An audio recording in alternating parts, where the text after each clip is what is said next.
पूज्य गुरुदेव, आपके चरणों में कोटि कोटि प्रणाम।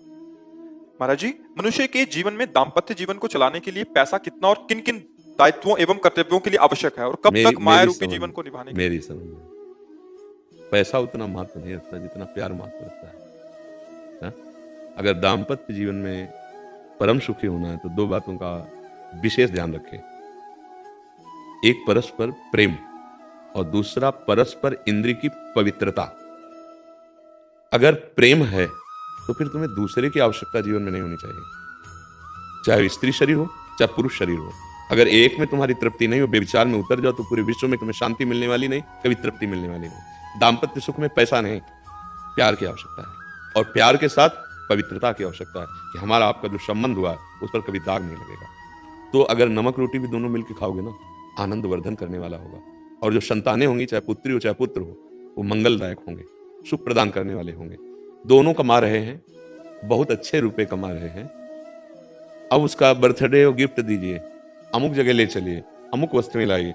कह रहे इतनी सामर्थ्य मेरे नहीं है, आपस में झगड़ा हो रहा है।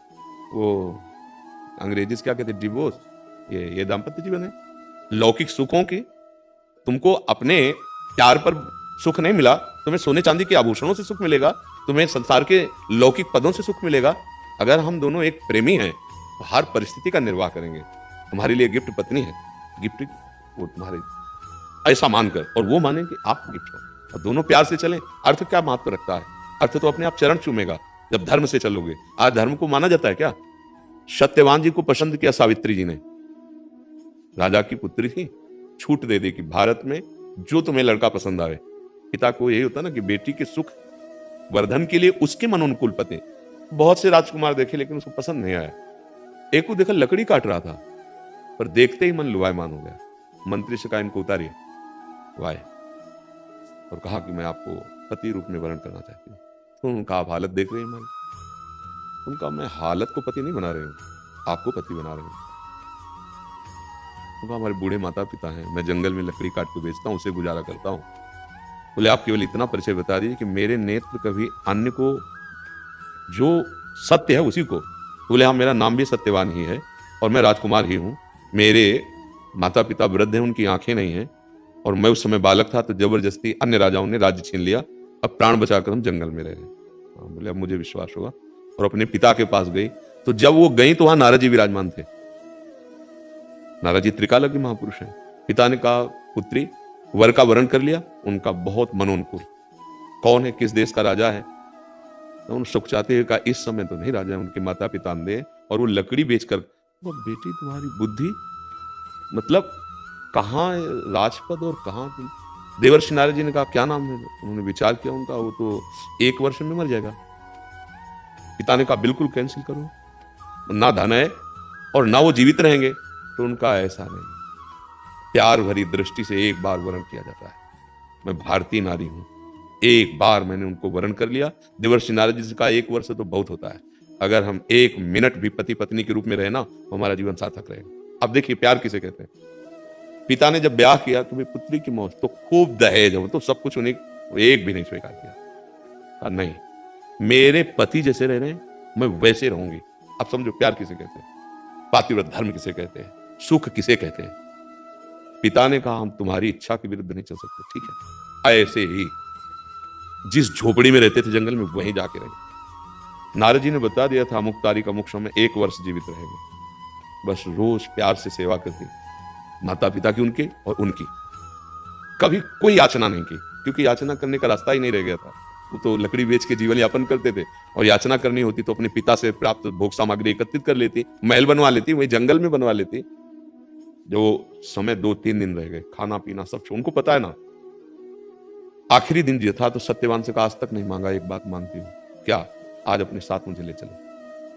उनका माता पिता की सेवा में अभी तक रही आप, और आज बोले आज मेरा मन है कि आप जहां जाओगे आज मैं आपके साथ रहूंगी। बताया नहीं, साथ में। माता पिता से भी अनुमति ले लेंगे। बोले ये कौन सी बात है? माता पिता ने कहा आप जाना चाहते अवश्य जाइए, आज तक तो कुछ मांगा नहीं। और निरंतर मंत्र चल रहा है, भगवत मंत्र, और अपने पति के साथ वो लकड़ी काटने के लिए चढ़े। उनका सर दर्द कर, उनका सावित्री सर दर्द कर, उनका भगवान उतर आइए, तुरंत वो समझ रही आइए। गोद में से सर, आंख मूंदी, सामने देखा भयंकर भैंसे पर सवार धर्मराज यमराज। वो देवी पवित्र ब्रह्मचर्य से रही, पति का वर्ण किया, इतनी सामर्थ्य कि वो अव्यक्त स्वरूप धर्मराज को देख लिया। धर्मराज ने यमपाश से जीवात्मा को शरीर से निकाल लिया, चल पड़े। उसने मन में निश्चय किया, मन वचन कर्म से मैं अपने पति के सिवा आज तक किसी को गलत दृष्टि से नहीं देखा, तो मेरे में सामर्थ्य हो, जहां मैं इनके पीछे चलूं। आकाश मार्ग में चलने लगी। ये भगवान श्री कृष्ण द्वैपायन व्यास देव जी द्वारा रचित महाभारत में चरित्र है। पीछे मुड़ के देखा चूड़ी और नूपुरों की खनकार से, तो उनका देवी ये असंभव है, तुम हमारे साथ हमारे लोक में नहीं जा सकती, क्योंकि मृत्यु लोक का शरीर है, और सत्यवान के सिवा तुम अगर कोई वरदान मांगो तो मैं दे दूंगा, क्योंकि तुम पति से प्रेम करती हो, ये देख करके। तो उनका हमारे सास ससुर का राज्य जो छीन गया है वो उनको प्राप्त हो जाए, उनके नेत्र प्राप्त हो जाए, तथास्तु ऐसा ही हो। फिर चले, फिर पीछे देखा रहे। उनका बेटी तुमसे कहा, फिर भी मैं प्रसन्न हूं, एक वरदान और मांग लो। तो उनका मैं अपने पिता की अकेली पुत्री हूं, उनके पुत्र हो जाए, तथास्तु। देखो, दोनों कुल पावन कर देती पतिव्रता। फिर धर्मराज, उनका बेटी मैं तुम पे बहुत प्रसन्न हूं, क्योंकि तुम पवित्र हो, एक वरदान और मांग लो बस। तो जल्दी से उनका मेरे भी पुत्र हो जाए, उनका तथास्तु। अब वो जल्दी में ये नहीं समझ पाए कि मतलब, अब उन्होंने कहा आप पीछे क्यों आ रहे हो? तो उनका, भगवान आपको पता होना चाहिए मैं पतिव्रता हूं, और पुत्र केवल पति से ही प्राप्त होता है, आपको हमारे पति छोड़ने होंगे। तो उनका, धन्य है धन्य, मेरी बुद्धि को भी ठग लिया। मतलब आपके धर्म में इतनी सामर्थ्य, पातिव्रत धर्म में, जाओ बेटी। और सत्यवान को मुक्त किया, पिता का राज्य मिला, और अपने पिता को वहां संतान उत्पन्न, सर्व सुख प्राप्त हो गए। क्या हुआ? धन काम आया, क्या धर्म काम आया। हम आज इसी भाव में बह रहे हैं। दोनों के हृदय में यदि सांसारिक अन्य सुखों का महत्व है तो प्यार पे कुल्हाड़ चल जाएगी, आप देख लीजिए। और अगर प्यार केवल महत्व रखता है तो धन और वस्तु अपने आप आ जाएगी, सब कुछ प्राप्त हो जाएगा। जैसे नदियां बिना किसी सूचना दिए समुद्र में अपने आप जा रही, ऐसे जो धर्मात्मा पुरुष होता है सब सुख संपत्ति आने लगती, थोड़े दिन कष्ट का, जैसे सत्यवान सावित्री का अपने आप। ये दाम्पत्य सुख कोई साधारण नहीं है। अगर धर्म से चलो तो भगवान पर विजय प्राप्त कर सकते हो। Thanks for watching my video. Please like and subscribe to my channel and click the bell icon to get new video updates.